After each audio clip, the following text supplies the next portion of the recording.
Bismillah, kali ini kita akan membaca buku Solusi Anak Bermasalah. Baca dari cover depannya dulu ya.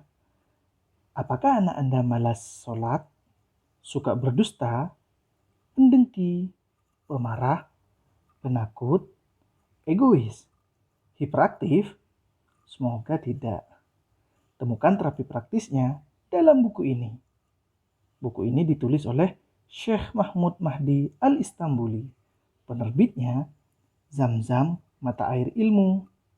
Setelah kita baca cover depannya, mari kita baca cover belakangnya. Solusi anak bermasalah.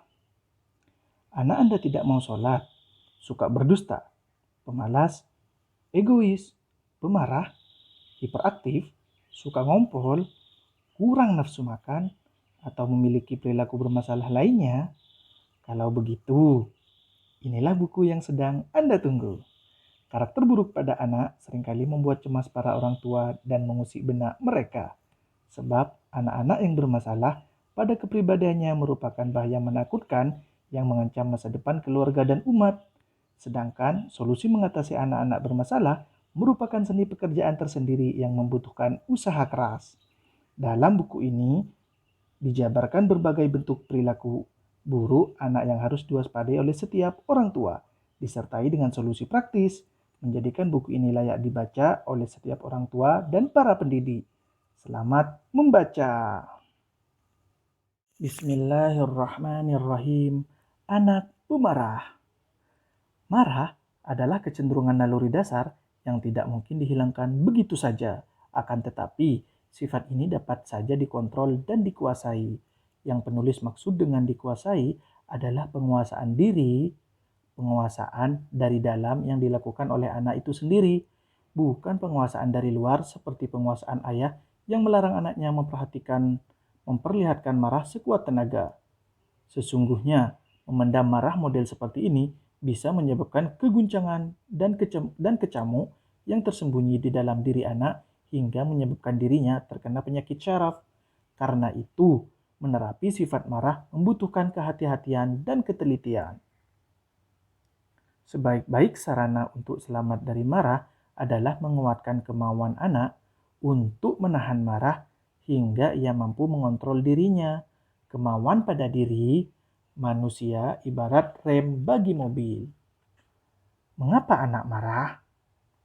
Telah saya katakan bahwa marah adalah kecenderungan naluri yang akan bergejolak dan menjadi-jadi bila seseorang mencoba menghalang-halangi anak untuk melampiaskan salah satu nalurinya.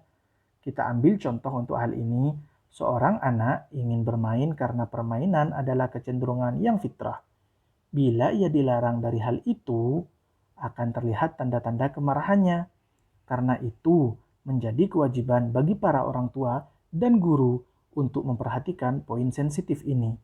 Hendaknya mereka berusaha untuk tidak melarang anak menyalurkan nalurinya bila memang tidak ada bahayanya. Adapun bila terlihat bahayanya, maka perlu dialihkan sebagaimana telah kita bicarakan dalam mukaddimah buku ini. Apa penyebab marah? Marah dilatar belakangi banyak sebab, di antaranya, pertama, cemburu. Cemburu ini muncul akibat tidak adanya keadilan orang tua dalam memperlakukan anak-anaknya. Bila anak mendapati ayahnya berbuat baik kepada saudaranya dengan memberi sesuatu yang lebih banyak dari bagian miliknya, maka api kemarahan akan menyala dalam dirinya. Dengan demikian, penyebab hal ini adalah ayah. Jadi, pemberian yang sama dan adil hingga perkara kasih sayang adalah sebuah kewajiban agama dan pendidikan. Kedua, diganggu. Anak akan marah bila salah seorang teman atau saudaranya menipunya. Agar kita bisa menyelamatkan anak dari kemarahannya, maka kita harus menjauhkannya dari teman-temannya yang akan mengerjainya. Yang ketiga, teladan buruk. Anak yang mendapati ayah dan ibunya suka marah hanya karena sebab sepele dan sering uring-uringan, dipastikan akan tumbuh generasi seperti mereka berdua. Maka, menjadi keharusan bagi para orang tua untuk memiliki alasan kuat bila berbuat sesuatu dan mengontrol diri mereka secara terus-menerus, khususnya di hadapan anak-anak mereka. Yang keempat, memberi tugas kepada anak di atas kemampuannya, seperti banyak perintah dan tuntutan. Dulu ada pepatah bahwa bila engkau ingin dipatuhi, maka berikan perintah sesuai yang disanggupi. Bila engkau ingin dipatuhi, maka berikan perintah sesuai yang disanggupi. Marah selain berbahaya bagi kejiwaan, ia juga sangat berbahaya bagi tubuh. Marah akan merusak darah dan mengurangi daya tahannya, dan barangkali menyebabkan penyakit kanker. Terkadang, marah disertai dengan ketegangan syaraf, seperti berguling-guling ke tanah atau merobek-robek pakaian. Dan anggota tubuh syaraf menegang, maka siogianya cepat-cepat menjauhi sebab-sebab pemicu marah dan membawa ke dokter bila memang diperlukan. Terkadang, ketegangan syaraf ini sengaja dilakukan anak agar apa yang dimauinya dari kedua orang tuanya bisa terwujud. Maka seharusnya pada kondisi ini agar tidak perlu memperhatikannya. Bila anak mengetahui bahwa perbuatan-perbuatan ini tidak memancing perhatian orang tua, ia akan meninggalkannya dengan sendirinya. Demikianlah, marah itu kecenderungan naluri seperti telah kami katakan. Sifat ini sangat penting dalam kehidupan ini. Bila itu hilang dari diri sang anak, maka ini satu kekurangan dalam kehidupan. Seyogianya, kita melatih anak marah karena agama, kemuliaan, dan negerinya. Ini lebih baik daripada marah hanya karena urusan remeh.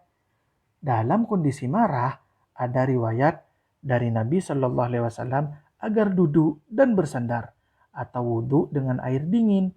Maka sudah sepantasnya kita dan anak-anak kita berpegang pada wasiat itu. Sebab tidak samar lagi bahwa badan memiliki pengaruh bagi kejiwaan.